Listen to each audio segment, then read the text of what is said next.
दुर्घटनारू तुमुल कांड अभियुक्त दोषी साब्यस्त।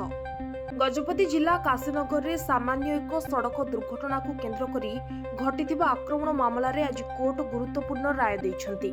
2023 मसीह जड़े नाबालक माड़ मारिबा, परिवार सदस्यों सह असदाचरण करने और धमक देवा घटना रे काशीनगर जेएमएफसी अदालत अभियुक्त भूपति सीमालू को भारतीय पिंगल कोर्टर धारा 323 अनुଯାयी दोषी साब्यस्त करिसेंती। अदालत प्रोबेशन ऑफ ऑफेंडेंस एक्ट रो धारा 4 अनुଯାयी तांकु कड़ा भर्सना करबा सह 1000 टंकार मुचालिकार 1 वर्ष पर्यंत नजरबंदी रे रहिबाकू निर्देश दैछंती। ए समय रे पुणी कोनोसी आईन विरोधी कार्य रे संपृक्त हेले निर्धारित सजा भोग करबाकू पड़िबो बोली राय रे उल्लेख रहिछि। मामला रे 13 जन साक्षी को बयान और 32 टी दस्तावेज को आधार करी कोर्ट एही राय सुनाइछंती। सरकार को पक्षरु सहायक पब्लिक प्रोसिक्यूटर श्रीनिवास राव सफलतार सह मामला परिचालना करथिले।